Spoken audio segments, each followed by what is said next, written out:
स्वागत है। गुजरात के मुख्यमंत्री भूपेंद्र भाई पटेल की अगुवाई वाली सरकार के 2 साल पूरे हो रहे हैं और इन 2 सालों के सफर में गुजरात सरकार ने कई बड़े कीर्तिमान बनाए हैं। तो आज हम मुख्यमंत्री भूपेंद्र पटेल की अगुवाई वाली सरकार के इन 2 सालों के बेमिसाल सफर को इस रिपोर्ट के जरिए आपको दिखाते हैं, जहां बदलते हुए गुजरात की गौरव गाथा से रूबरू होंगे। प्रधानमंत्री नरेंद्र मोदी के गृह राज्य गुजरात में भूपेंद्र पटेल की अगुवाई वाली सरकार की 2 साल पूरे हो रहे हैं। इस बीच ज्ञान मॉडल के साथ आगे बढ़ रही गुजरात सरकार के कार्यकाल के 2 साल पूरे करने से पहले दिल्ली में सीएम भूपेंद्र पटेल ने पीएम मोदी से मुलाकात की और उनका मार्गदर्शन लेते हुए राज्य सरकार के ज्ञान मॉडल के बारे में बताया। अपने 2 साल के कार्यकाल में गुजरात सरकार ने विकास के पथ पर कई मील के पत्थर हासिल किए हैं। गुजरात का कायाकल्प करते हुए मुख्यमंत्री भूपेंद्र भाई पटेल ने शहरों को नया स्वरूप दिया, जिस पर भारत 24 के सीईओ और editor in chief doctor Jagdish Chandra ने भी रोशनी डाली थी। जब भूपेंद्र भाई पटेल को उन्होंने आम आदमी का मुख्यमंत्री बताया। अभी मैं रास्ते में आ रहा था तो देखा कि गिफ्ट सिटी एक नया गुजरात नहीं, एक नया भारत बना रहे हैं आप यहाँ पे।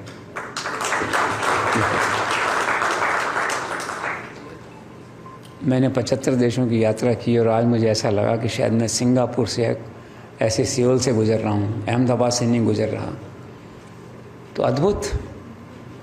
और शहर में भी चलते हैं, जब चलते हैं ताज से एयरपोर्ट से और गांधीनगर आते हैं तो इतनी शानदार सड़कें, इतनी खुली सड़कें, कोई ट्रैफिक जाम नहीं, कोई अतिक्रमण नहीं।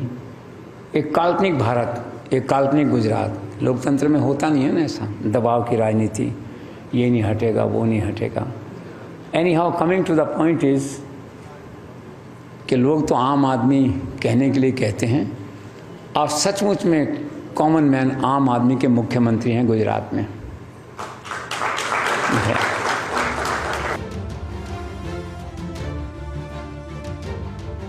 विकास के रास्ते पर गुजरात को नई पहचान दिलाते मुख्यमंत्री भूपेंद्र पटेल ने राज्य के विकास को नया आयाम दिया, जिसके तहत वर्तमान सरकार ने 2 साल के अंदर कई तरह की नीतियां बनाई और ये नीतियां गुजरात के इस गौरवशाली सफरनामे को बयां करती हैं। गुजरात में 2 साल के अंदर खरीद नीति 2024, गुजरात टेक्सटाइल नीति 2024, कुटीर और ग्रामोद्योग नीति 2024, नारी गौरव नीति 2024, गुजरात अक्षय ऊर्जा नीति 2023, सेमी कंडक्टर नीति 2022-27, नई IT/ITES नीति 2022-27 और ग्रीन हाइड्रोजन नीति जैसी अहम नीतियां लागू की हैं। साथ ही जन कल्याण को ध्यान में रखते हुए गुजरात सरकार ने सुशासन और सेवा की भावना के साथ कई बड़े कदम उठाए। गुजरात सरकार के इन फैसलों को राज्य में बनाए गए कुछ कीर्तिमानों को देखकर समझा जा सकता है। गुजरात में अब तक का सबसे व्यापक 3,32,000 करोड़ रुपए का बजट हो गया है। केंद्र की नीति आयोग की तर्ज पर राज्य में Gujarat state institution for transformation की स्थापना की गई है। ये संगठन राज्य के विकास रणनीतियों को बढ़ावा देता है।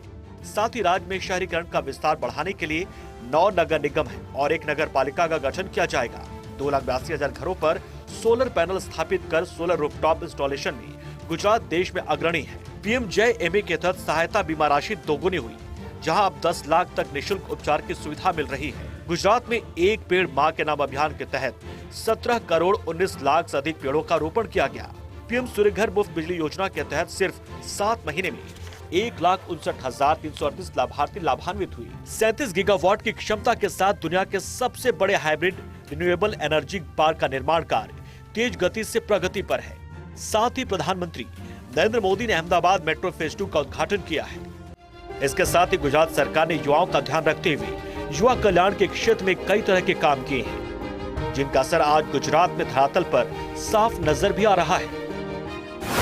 एम्प्लॉयमेंट एक्सचेंज स्टैटिस्टिक्स 2023 के अनुसार युवाओं को रोजगार देने में गुजरात देश में पहले स्थान पर है। भारत सरकार के स्टार्टअप रैंकिंग में गुजरात लगातार 4 बार बेस्ट परफॉर्मर स्टेट है। राज्य के 21 जिलों के 50 तालुकों में सरकारी पुस्तकालय शुरू करने का ऐतिहासिक फैसला भी गुजरात सरकार ने लिया। युवाओं के साथ साथ महिलाओं के विकास और महिला कल्याण के क्षेत्र में भी गुजरात की सरकार ने बड़े काम किए। बेटियों और महिलाओं के सर्वांगीण विकास के लिए काम करते हुए विकास की नई दिशा दिखाई। महिला कल्याण की दिशा में गुजरात सरकार के कीर्तिमानों पर नजर डाले तो राज्य की ज्यादा से ज्यादा बेटियां पढ़ें और अपने जीवन में आगे बढ़ें, इसके लिए नमो लक्ष्मी योजना शुरू की गई। इस योजना के तहत लगभग 10 लाख छात्राओं को 138 करोड़ रुपए से ज्यादा की आर्थिक सहायता दी गई। साथ ही विद्यार्थी साइंस स्ट्रीम में पढ़ाई के लिए प्रेरित हो, इसके लिए नमो सरस्वती विज्ञान साधना योजना शुरू की गई। इस योजना के अंतर्गत 2.5 लाख से ज्यादा छात्रों को 28 करोड़ रुपए से ज्यादा की आर्थिक सहायता दी गई।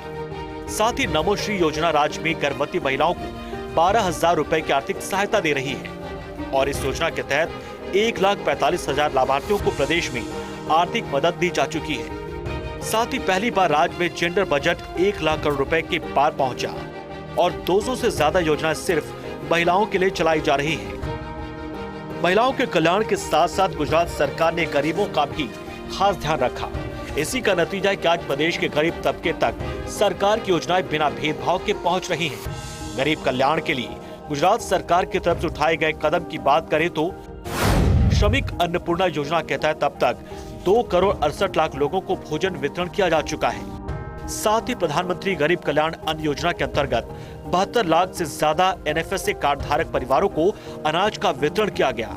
श्रमिक बसेरा योजना की शुरुआत करते हुए अगले 3 सालों में 1500 करोड़ रुपए की लागत से 3 लाख निर्माण श्रमिकों के लिए श्रमिक बसेरे बनाए जाएंगे। वन बंधु कल्याण योजना 2.0 के अंतर्गत 25,000 करोड़ रुपए से ज्यादा का व्यय किया गया और भगवान बिरसा मुंडा की 150वीं जयंती को जनजातीय गौरव वर्ष के रूप में भी भव्य आयोजन के साक्षी लोग बने।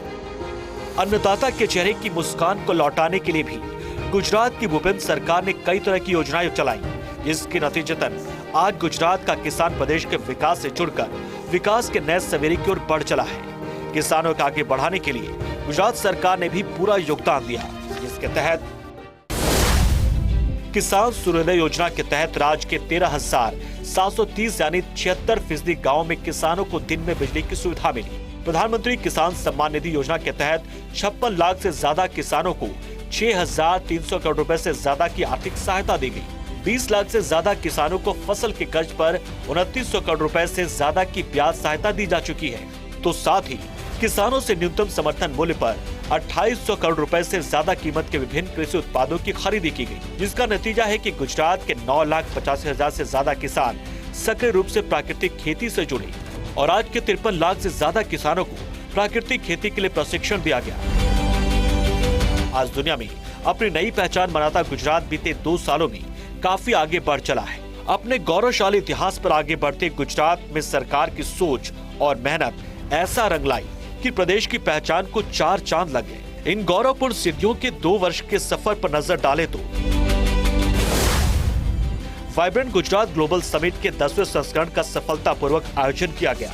वाइब्रेंट गुजरात ग्लोबल समिट के 10वें संस्करण में 45 लाख करोड़ रुपए से ज्यादा की 98,000 से ज्यादा MOU साइन किए गए। इन 2 सालों में गुजरात में 17 G20 बैठकों का सफल आयोजन भी किया गया है। संयुक्त राष्ट्र की एजेंसी वर्ल्ड टूरिज्म ऑर्गेनाइजेशन ने कच्छ के धोर्डो को बेस्ट टूरिज्म विलेज का सम्मान दिया। यूनेस्को ने गुजरात के गरबा को अमूर्त सांस्कृतिक विरासत की सूची में शामिल किया। यूनेस्को के प्रिक्स वर्सेस अवार्ड के अंतर्गत भुज का स्मृति वन भूकंप मेमोरियल और म्यूजियम दुनिया के 3 सबसे खूबसूरत संग्रहालयों में से एक बनी। Ease of doing business ranking में राष्ट्रीय स्तर पर गुजरात टॉप अचीवर स्टेट बन गया है। स्वामित्व योजना के तहत 11,50,000 से ज्यादा प्रॉपर्टी कार्ड वितरित किए गए और इस योजना के दूसरे चरण में पूरे देश में गुजरात अग्रणी राज्य रहा।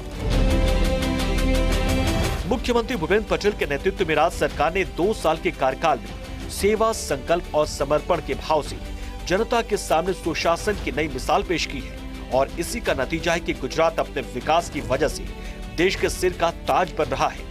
मुख्यमंत्री भूपेंद्र भाई पटेल के नेतृत्व में राज्य सरकार के 30वें साल का उद्घाटन होने के मौके को ज्ञान आधारित विकास महोत्सव बनाने की बहुआयामी योजना बनाई गई है, जो युवाओं के उज्जवल भविष्य का वादा आने वाले वक्त में पूरा करेगी। Bureau report, Bharat 24।